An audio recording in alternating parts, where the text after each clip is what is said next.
Viva, está com o Hora da Verdade. O nosso convidado é Nuno Moraes Sarmento, ex-dirigente do PSD e antigo ministro da Presidência, a quem agradecemos ter aceitado o convite para aqui estar. Eu sou Susana Madureira Martins e comigo está a jornalista do Público Liliana Borges. Bem-vindo. Como ex-ministro da Presidência, como ex-governante, considera que tem existido um esforço de negociação por parte deste PSD e do governo com os restantes partidos? Boa tarde, é um gosto estar aqui.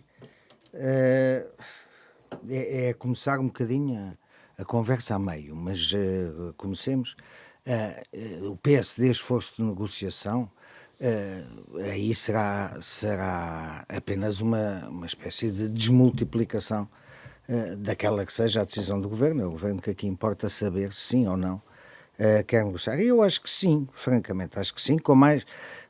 Podia fazer-se assim, podia fazer-se de outra maneira, com certeza. Dizer que não há, pelo menos, uma procura de negociação, acho que é negar a realidade. Depois podemos dizer que ela é mais bem feita, mais mal feita, aqui ou ali, mais a tempo, menos a tempo, o que se queira. Agora que tem feito um esforço negocial por contraposição ao que seria, e é essa que faço, ou que seria o funcionamento do governo, principalmente num calendário de emergência como este. Se tivesse maioria, eu tive em dois governos com maioria, pode-se trabalhar de uma maneira muito diferente do que eles têm sido obrigados a trabalhar. Portanto, sim, acho que tem havido. E o PS acha que não, por exemplo. O PS também não tem tido a abordagem certa com esta maioria relativa? Eu acho que o PS anda um bocadinho à procura. É engraçado ver o PS, Pedro Nuno Santos, anda um bocadinho à procura de saber se vai mais para uma postura, no fundo, de oposição, com vista a uma demissão do governo, a uma ruptura próxima, ou não. E, portanto, o PS anda ali. É o que temos visto. Mas se olharmos, e deixa-me andar para trás, se me permite, se olharmos, eu estava a pensar, ouvi para aqui, se olharmos às eleições, olhemos às eleições legislativas e às europeias em conjunto, já foi tudo dito, eu não vou estar a repetir o que já foi, mas acho que há uma leitura que não se fez e que é talvez a primeira de bom senso fazer-se. Se olharmos à fotografia do imediatamente antes das eleições legislativas, 2 meses antes, pouco importa, o que eu acho que nós tínhamos era um país progressivamente cansado. Nem era do PS, era do governo. Cansado do governo. E um governo que começava a estar cansado de si próprio. Aqueles que não tinham problemas começavam a achar demais ou estarem, enfim, numa equipa não digo de doidos, mas enfim, de constantes problemas, muitas vezes desnecessários, pequenos, etc. Não vale a pena fazer isto. E aqueles que tinham problemas começavam a querer não estar, como o próprio Pedro Nuno Santos.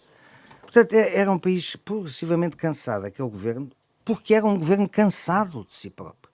Eu acho que até António Costa, quer dizer, muito do que o empurrou para aquela decisão foi essa sensação. Ele não ia, ele não estava, e é compreensível que não estivesse. Quer dizer, eu olho ao que era Cavaco Silva ao fim de 9 anos ou 10 anos. É o tempo que ele teve, António Costa teve à frente do governo. Era ele que ia dizer, estão aqui os amanhãs que interessam e que podemos seguir. Não era.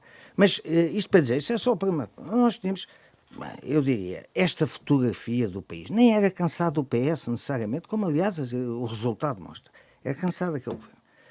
E tínhamos a noção evidente que, bem ou mal, mais uma vez, sem estar a adjetivar, a alternativa que existia e que existiu era Luís Montenegro numa situação, o PSD, numa situação de maioria, de aliança, de coligação, fosse o que fosse.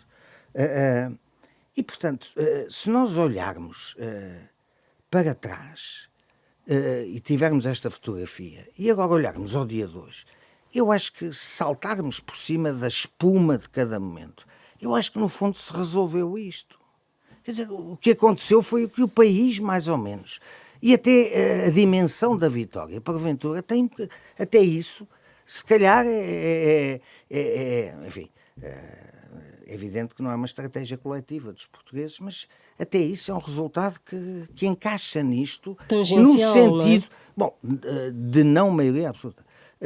Já não vou ao quanto é que era e quantos partidos é que precisaria de juntar, não, estou a dizer de não maioria absoluta, obriga, como eu comecei por dizer, um calendário absolutamente impossível, eu digo sempre.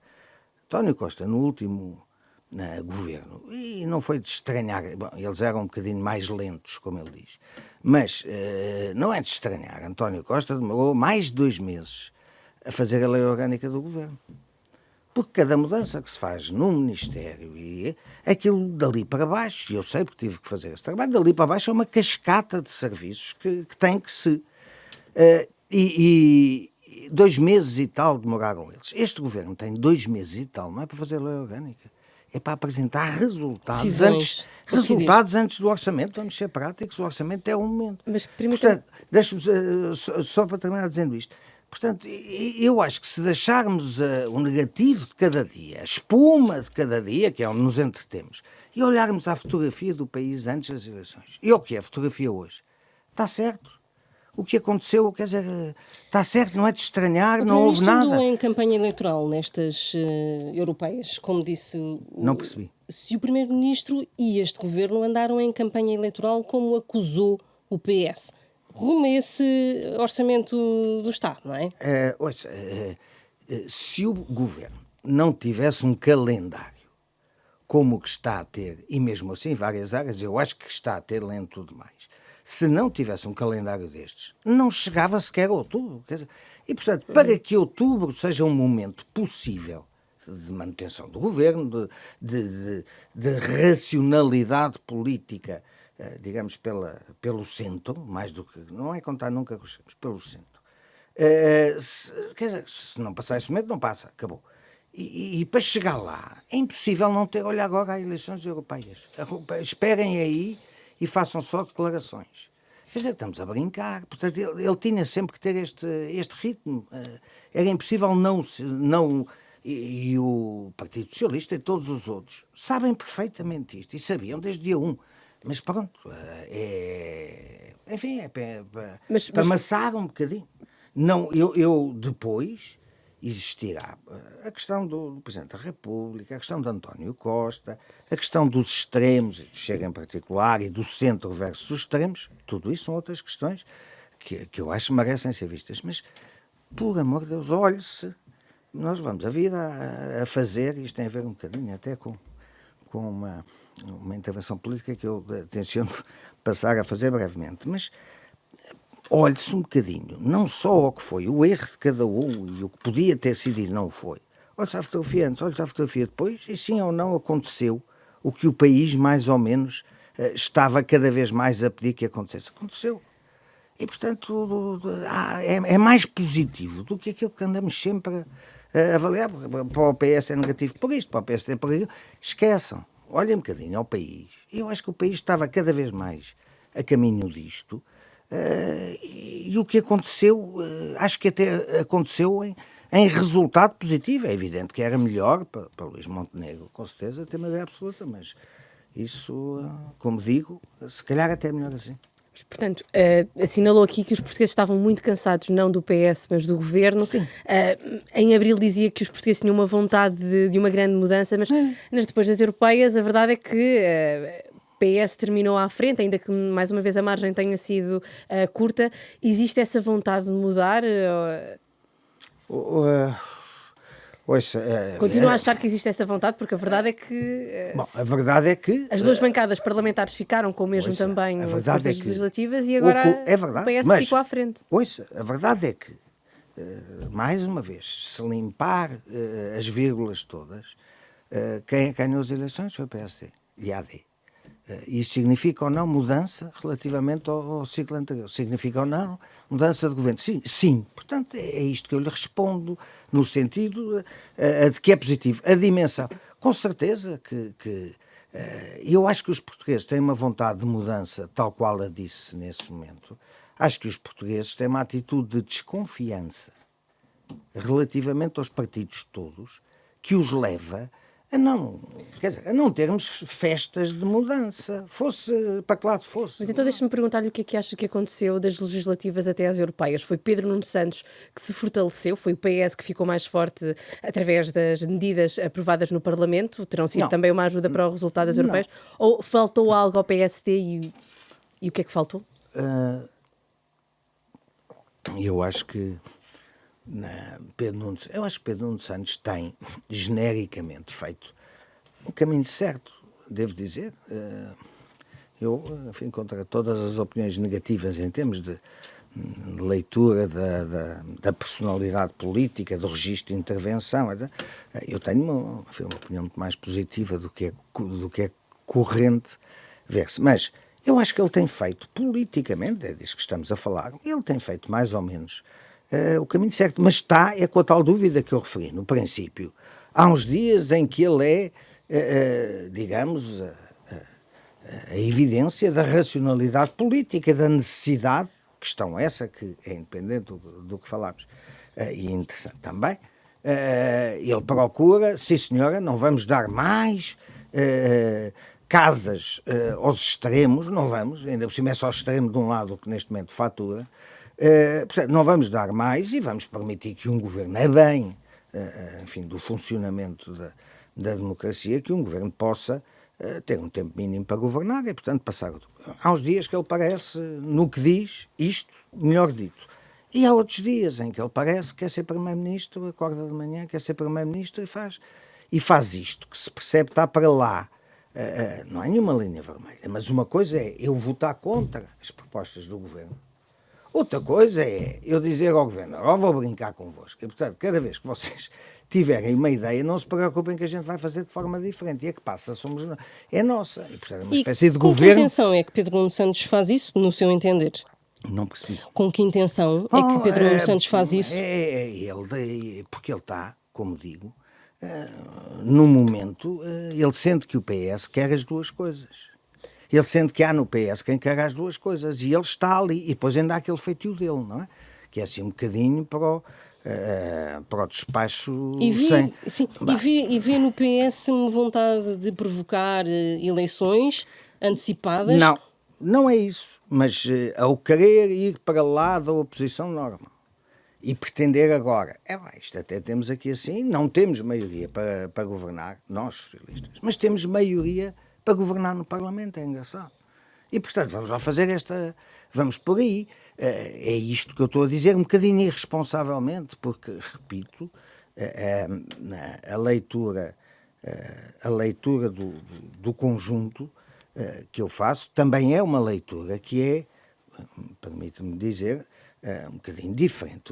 O que me parece importar nós tínhamos dois desequilíbrios, eu disse e o escrevi muitas vezes.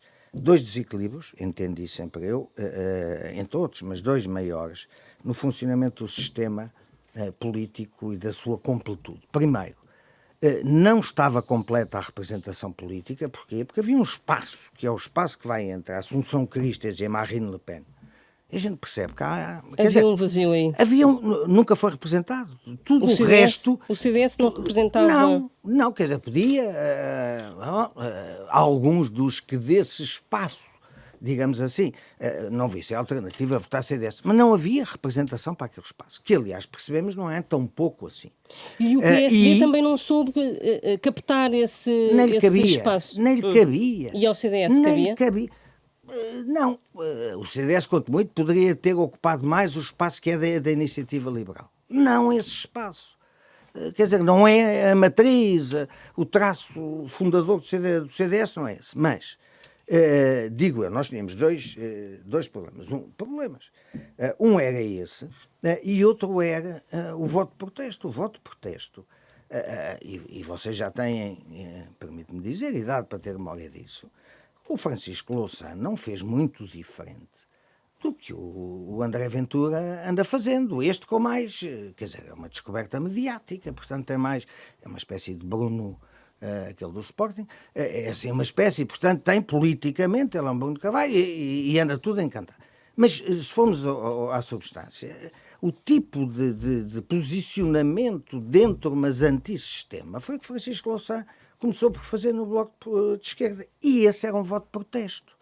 E por isso dizia, na altura, que havia tias de Cascais a votar no Bloco de Esquerda, com certeza, de Cascais ou de onde fosse. Porque se quisessem votar de protesto, era no Bloco de Esquerda que se votava. Esse era o segundo problema, o exclusivo do protesto à esquerda. O Chega entra num momento, e há circunstâncias de sorte, entra num momento em que, por um lado, a representação desse espaço está de uma forma muito clara, sem pai, desse espaço à direita, porque ainda se com o Paulo Portas, quer dizer, ele jogou em áreas de eleitorado do Chega, quem andava nas feiras e na agricultura antes do André Ventura ter descoberto os imigrantes ou o que fosse, era Paulo Portas, portanto, cobriu de alguma forma. Mas daí para cá, São Cristas, etc., não cobriram esse espaço. Estava vazio e o Chega toma. E soma a isso o voto de protesto. Aqui com um desequilíbrio, é que agora não temos protesto à esquerda. Agora temos só protesto à direita. Sim. Mas até isso, só vos chatei mais 30 segundos, até isso, eu sempre disse, no momento em que o Bloco de Esquerda for normalizado, as plataformas de protesto vão reorganizar-se em Portugal e vão surgir à direita e à esquerda. Isto ainda não está completo porque vai surgir à esquerda. E o que é que eu quero dizer com normalização? De uma forma simples é quando eu passo a ter tanto interesse em defender a solução que está, como interesse em criticá-la. Foi o que aconteceu durante a geringonça. O Chega, é engraçado que se pensarmos um bocadinho, o Chega tem um calendário obrigatório de normalização que é diferente do deles. O Bloco de Esquerda, como a Iniciativa Liberal, nunca conseguiram sair das cidades. Não conseguem. Não conseguem. E o Chega está a conseguir. E o Chega entra, é o primeiro partido que entra, correndo nós o risco, digo eu, porque não é esse o meu lado, o risco de que é um partido que entra com representação nacional. Não houve até agora nenhum. É completamente diferente. E a se ouvir o Chega e a implantação do Chega já estagnou naquele número que tivemos nas legislativas ou pode subir acima disso? Francisco Louçã esteve acima disso. Porquê é que não pode? De repente é um choque. O Bloco de Esquerda não chegou a ter quanto? 18? É a ideia que eu posso estar enganado. Portanto, porque mas o Bloco de Esquerda nunca teve 50 deputados?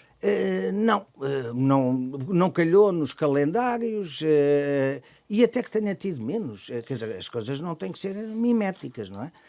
Mas eu estou a dizer comecei a dizer que o André Ventura soma 2 eleitorados. Soma o eleitorado do voto de protesto e soma o eleitorado não representado à direita. Não era o caso do Bloco de Esquerda.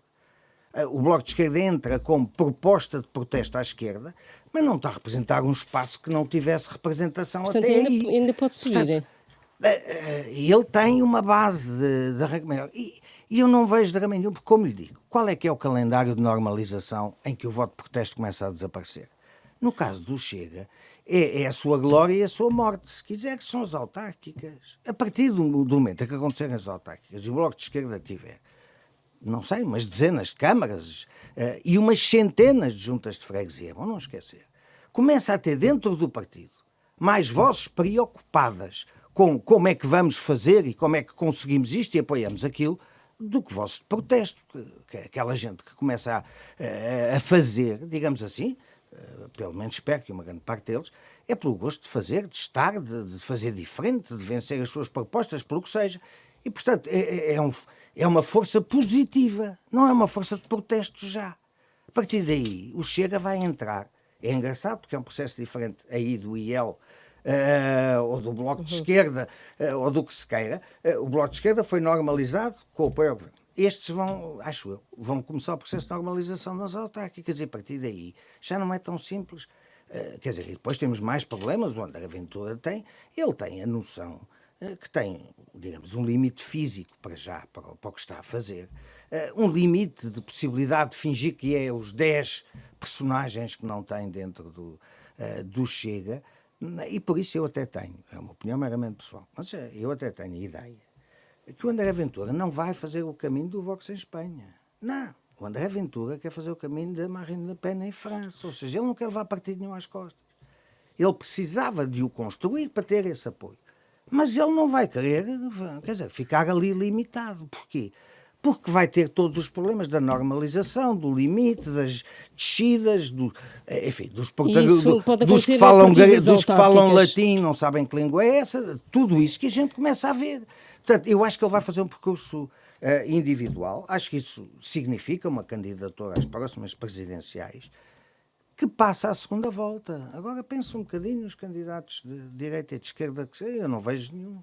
Quer dizer, nenhum Obama. À direita portanto, não vê ninguém. Não, à direita como à esquerda. Não vejo ninguém. Não vejo nenhum Obama, nenhum contender que a gente diga ganha de palavra de... Não. Pedro Passos Coelho, por exemplo, à direita. Não, eu não vejo Pedro Passos Coelho. Até Pedro Passos Coelho tinha uma limitação de voto. Percebemos todos. À esquerda, e até quanto mais ele procura, ele tem a leitura evidente de que não devia haver linha vermelha. Eu tive de início, e disse-o publicamente, não é a leitura da linha vermelha, eu não aceito que a esquerda continue a dizer como é que a direita se deve comportar. É uma coisa que já tem história, e digamos, em termos de estratégia política, quem constrói a linha vermelha é a esquerda, e eu estou cansado de ter que, à direita, funcionar-nos nas armadilhas ou nas migalhas da estratégia do Chega, que é bem feita, mas, portanto, eu era contra a essência por isso, não é mais nada. Depois a seguir quer fazer alguma coisa com o Chega, não, muito obrigado. Mas linha vermelha, quer dizer, foi mais uma vez a direita a meter uma coisa que me faz confusão, enfim. Mas a verdade é que, e embora Luís Montenegro tenha dito não é não, a frase é dele, sim, também é verdade que ouvimos constantemente a AD a dizer que está a negociar com todos. E muito bem. E eu pergunto-lhe se esta forma de dizer que se negocia com todos é uma forma de não se comprometer com ninguém.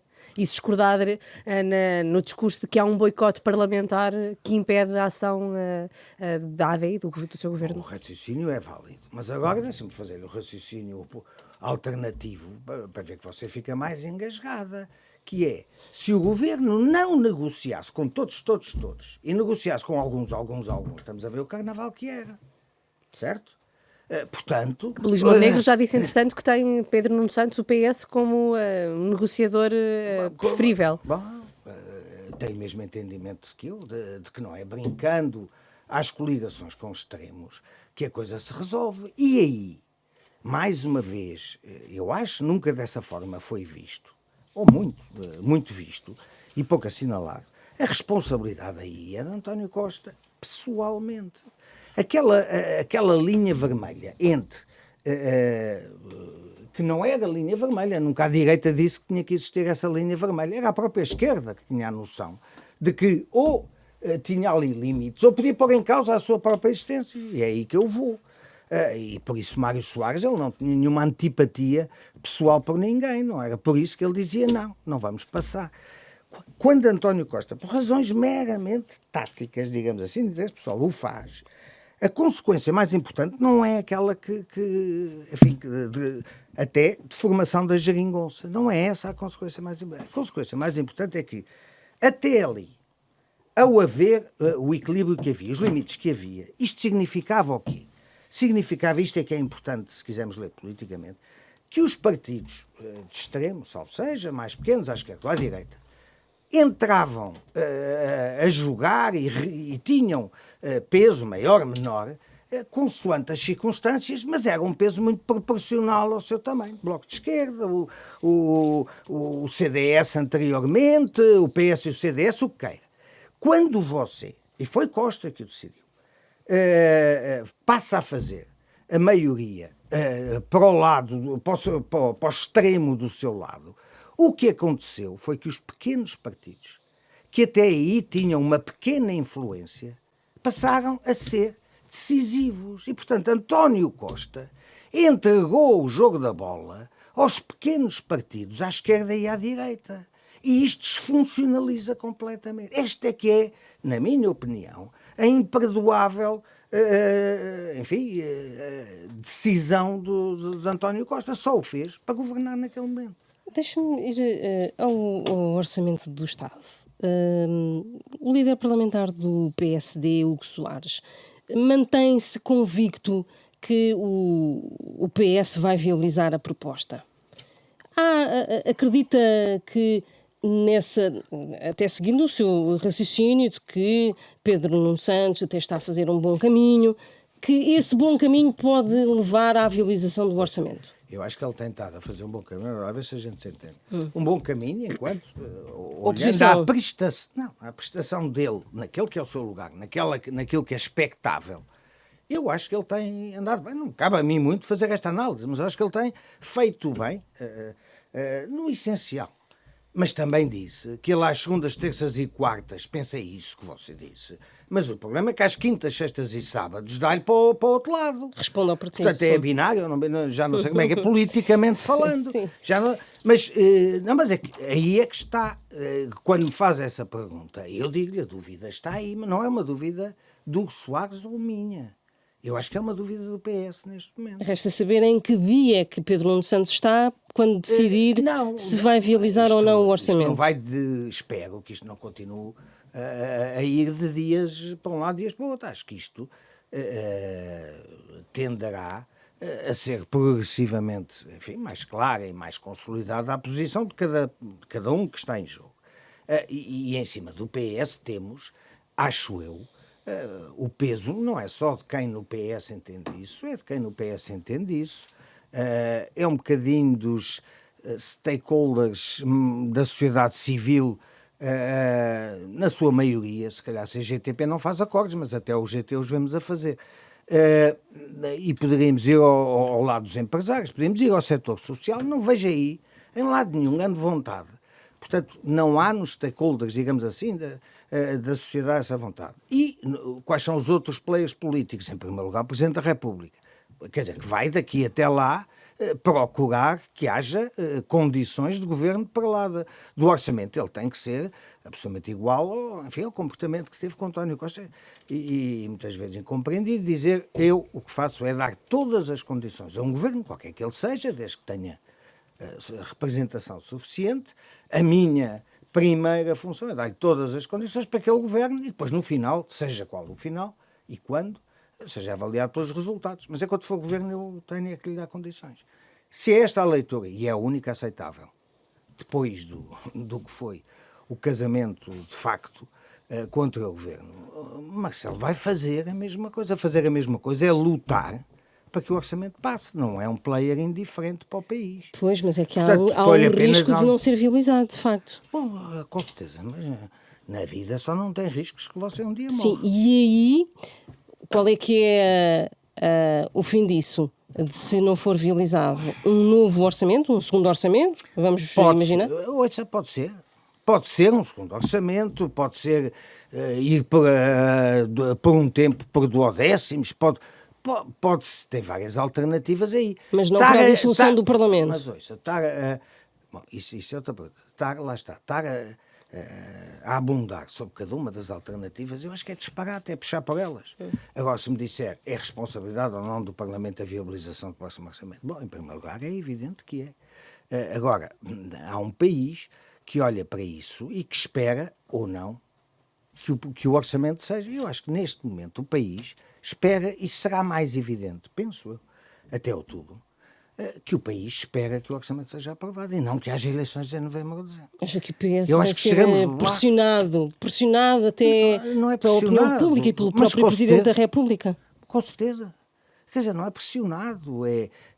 Quer dizer, se o PS não ler aquilo que o país quer dizer e aquilo que os stakeholders políticos e sociais querem dizer, bom, tudo bem, mas o que é normal não é uma questão de ser pressionado, é uma questão de construir a sua decisão olhando àqueles que são os fatores relevantes em cima da mesa, são estes que eu falei. Portanto, não parece que Pedro Nuno Santos seja burro ao ponto de ir contra aquela que seja, na minha opinião, nesse momento, um bocadinho a vontade do país ou a sensação que possamos ter. E essa é uma pressão que também cairá sobre Belém? Ou seja, a dissolução da Assembleia da República é uma ferramenta que tem sido usada pelo Presidente da República com prudência ou exagero, na sua perspectiva? É assim, eu respondo-lhe para a frente, para não olhar para trás. Eu acho que Marcelo Rebelo de Sousa quer tudo menos qualquer dissolução até o fim do mandato. o momento, a única dissolução que eu acho pode ser analisada do ponto de vista de que ele podia fazer no outro momento ou neste, é esta última. Mas esta última parece que a gente se esqueceu. Esta última aconteceu porque António Costa se quis ir embora. Vamos ser práticos. Pode-se fazer as pinturas e as histórias que se quiser. Quem é que se demitiu? Foi Marcelo ou Costa? Foi Costa que se demitiu. Quer dizer, e, portanto, Marcelo Rebelo de Sousa, em cima disso, o que é que fazia? Ia dar posse a um governo com Mário Centeno. Estamos a brincar, quer dizer. Ou então estar eu completamente enganado quanto àquela que comecei por dizer ser a fotografia que faço. Eu acho que até António Costa chega lá e não quer. Até António Costa, enfim, na opinião que tenho a expressar, vai dizer não vão para eleições, parece-me. Enfim. Portanto, penso eu, daqui até outubro, tudo indica. O governo não, tal como disse que Pedro Nuno Santos, me parece que no papel que tem desempenhado, mais ou menos, com a dúvida existencial que referi, eu acho que Luís Montenegro tem, quer dizer, tendo presente a dificuldade, e eu tenho a obrigação de a conhecer como poucos, do que é estar ali. Enfim, eu a certa altura tinha a presidência, os assuntos parlamentares, e jamais não sei o quê, e portanto um bocadinho o conhecimento daquela, digamos, operação central do governo. E eu acho que tem corrido bem, acho que estão protagonistas novos. Eu olho para o próprio Luís Montenegro, quer dizer, parece que voltámos a acertar um bocadinho nas décadas certas para lideranças de governo. Olho a António Leitão Amaro, olho ao Ministro dos Assuntos Parlamentares, ao Pedro Duarte e por aí fora, e há mais alguns. E fico contente, acho que cometem erros, são impreparados em algumas coisas, são, tudo bem, rookies noutras, tudo bem, mas estão a andar. E Luís Montenegro, ele não tem sido rookie em nada, é engraçado. É engraçado recordar o que o professor Cavaco Silva andava a dizer. É engraçado que fale de Cavaco Silva, porque Luís Montenegro tem sido comparado a Cavaco Silva no estilo de comunicação ou nos silêncios que tem. É uma comparação que lhe parece fazer sentido? Há Cavaco em Montenegro? Entre as pessoas nenhuma. Quer dizer, quem conheça bem, minimamente bem, o professor Cavaco Silva e o doutor Luís Montenegro, quer dizer, percebe que vai uma diferença, como do Poço do Borratém à Feira de Sevilha. São pessoas muito distintas. Agora, na maneira como abordam a comunicação, dito que são completamente muito diferentes. Muito diferentes, dizendo eu, Luís Montenegro é mais completo, se quisermos até, do que o professor Cavaco Silva. O professor Cavaco Silva teve uma capacidade de afirmação, enfim, de ganhar o respeito e a adesão do país, como não vi mais ninguém desde então, e portanto Luís Montenegro também não.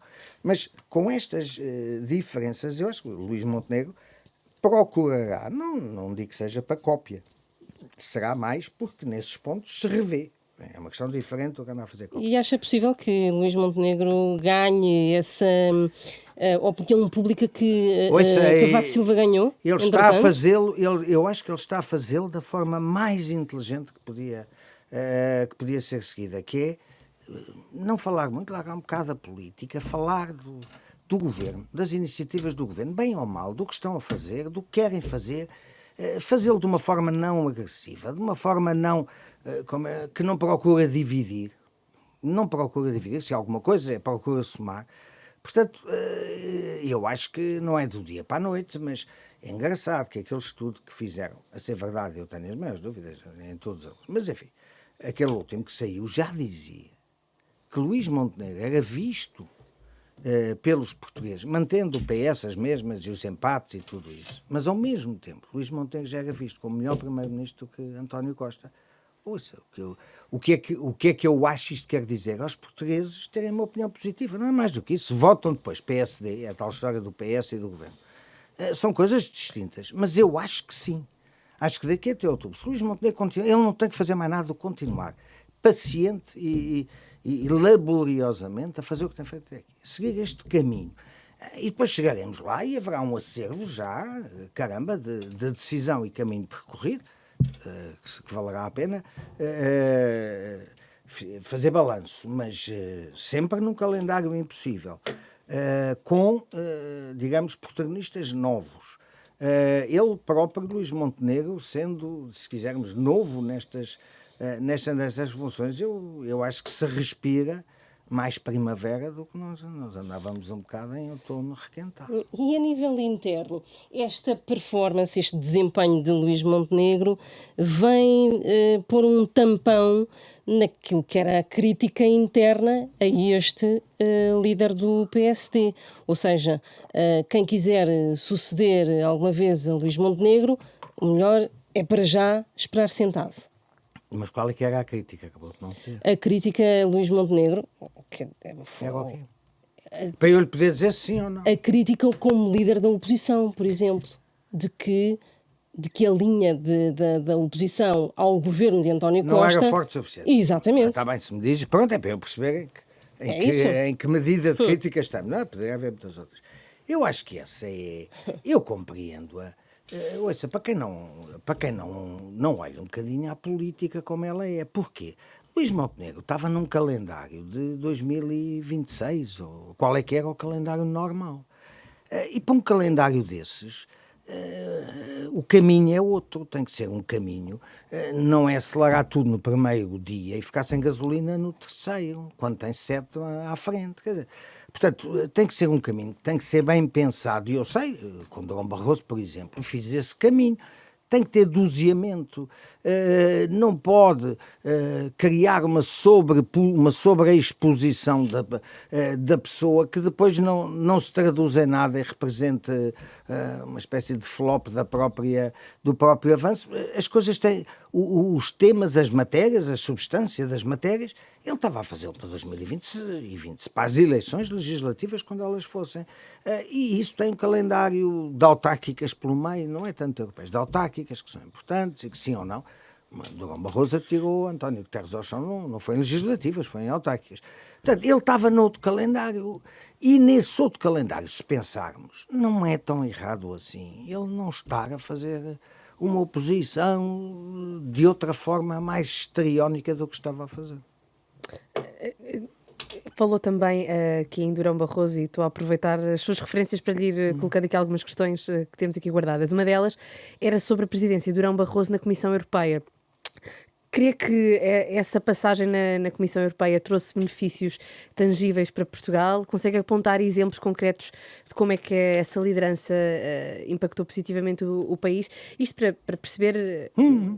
O que é que se coloca o António Costa agora? São coisas bem diferentes, apesar de tudo. Não é?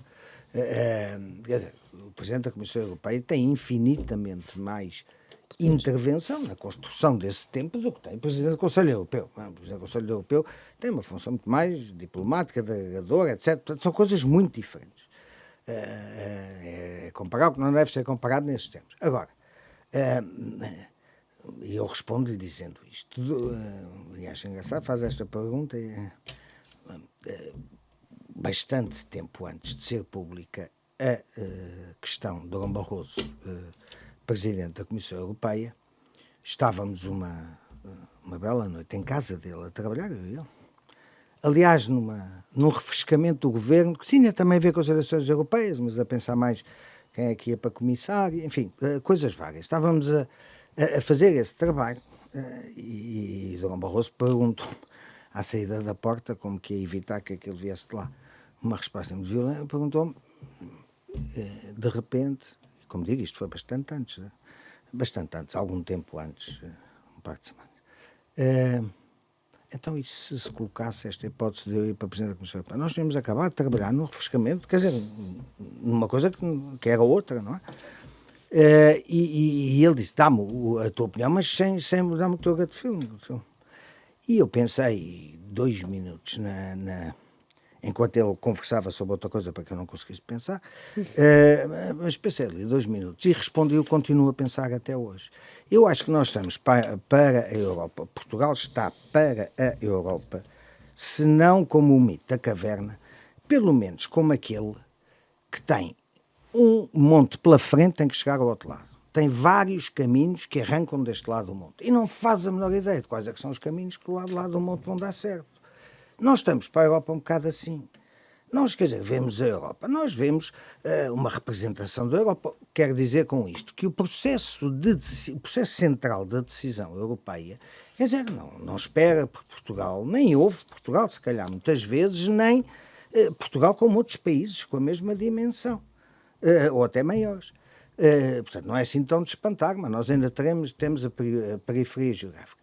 Mas, portanto, a nossa situação é esta. Ter alguém que possa ir para o outro lado do monte e dizer o caminho é este. Pois eu acho que é francamente, de uma ignorância política que sequer a questão se ponha. Foi o que eu lhe disse e é o que eu diria de António Costa, de quem quer que fosse. Quer dizer, qual é que é a vantagem? O quanto Portugal passou a existir mais no processo europeu, até agora temos António Costa, quer dizer, desmultiplicou daí para a frente. Eu lembro-me de estar com Durão Barroso na reunião do grupo de Bilderberg a fazer trabalho para que António Guterres fosse... quer dizer, as coisas depois desmultiplicaram-se. Portanto, não perceber que Durão Barroso, em Bruxelas, também porque ele desempenhou bem a função, e por isso teve lá 2 mandatos, vamos ver se haverá muitos mais. A senhora faz 2 mandatos agora, porque estamos mais ou menos em guerra, porque senão não sei se fazia.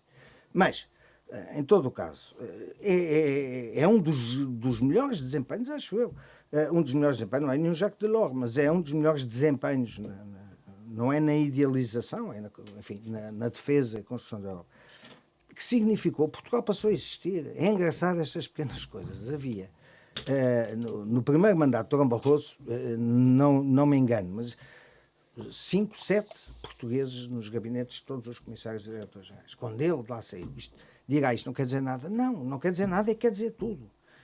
Havia, não sei, 30 e tal, ou 40, não havia comissário que não tivesse um artista português lá.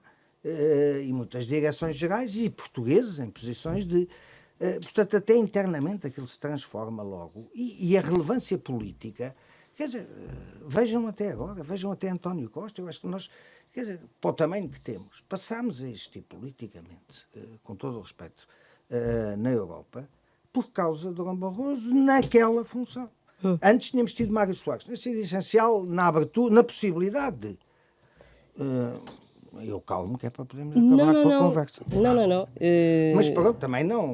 É isto, portanto, a minha opinião é totalmente positiva. Na sequência daquilo que está a dizer, esta sobreexposição do nome de António Costa como potencial candidato a este cargo do Conselho Europeu, da presidência do Conselho Europeu, pode fazer aquilo que Paulo Rangel diz muitas vezes, que é quem entra Papa sai cardeal.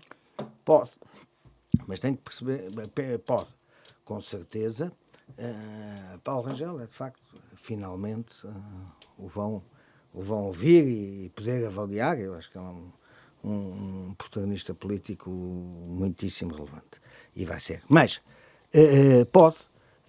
E eu acho que António Costa não estaria a fazer o que está a fazer não for o que aconteceu na admissão do governo e no processo. Eu acho que o que acontece na admissão do governo, a história da investigação, que não é investigação nenhuma, não é quer dizer, e é uma coisa, no fundo, se está a dar mau resultado, e eu acho que a responsabilidade é de António Costa, porque naquela manhã, o famoso parágrafo, eu acho que o parágrafo não tem nada a ver com a história, porque António Costa sabia perfeitamente, ele é jurista como eu sou, ele sabia perfeitamente que o envio para o Tribunal de Contas, aquilo é um processo mecânico, sem qualquer escuta de qualquer investigação.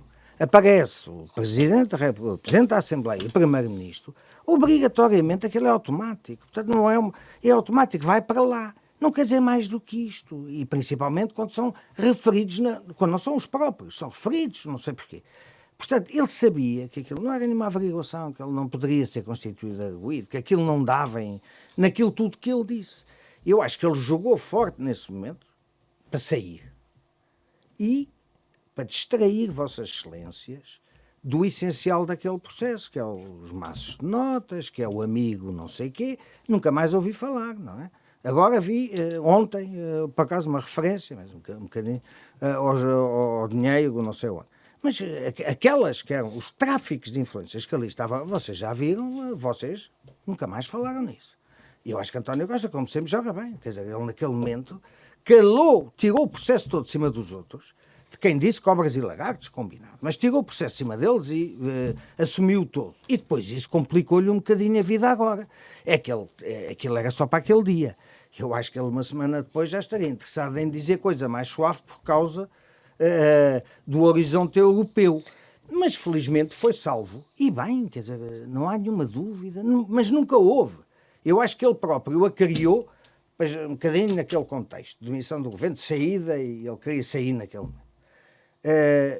Mas depois a seguir ele tem que furar o balão que ele encheu, e que felizmente a pronúncia do Supremo claramente dá a entender, ainda assim tem salpicos, não é? Veja lá ouvirmos um primeiro-ministro a dizer: eu quero primeiro saber o que é que se passa com o processo não sei de quem, veja o que é o resto da Europa, os cidadãos, o resto Donald Tusk.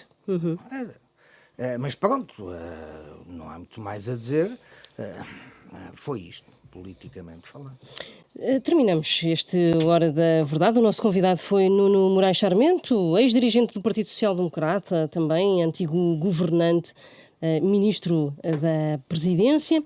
Regressamos na próxima semana. Esta edição teve a ajuda de gravação áudio de Carlos Schmidt e a gravação vídeo de Marta Pedreira Michão.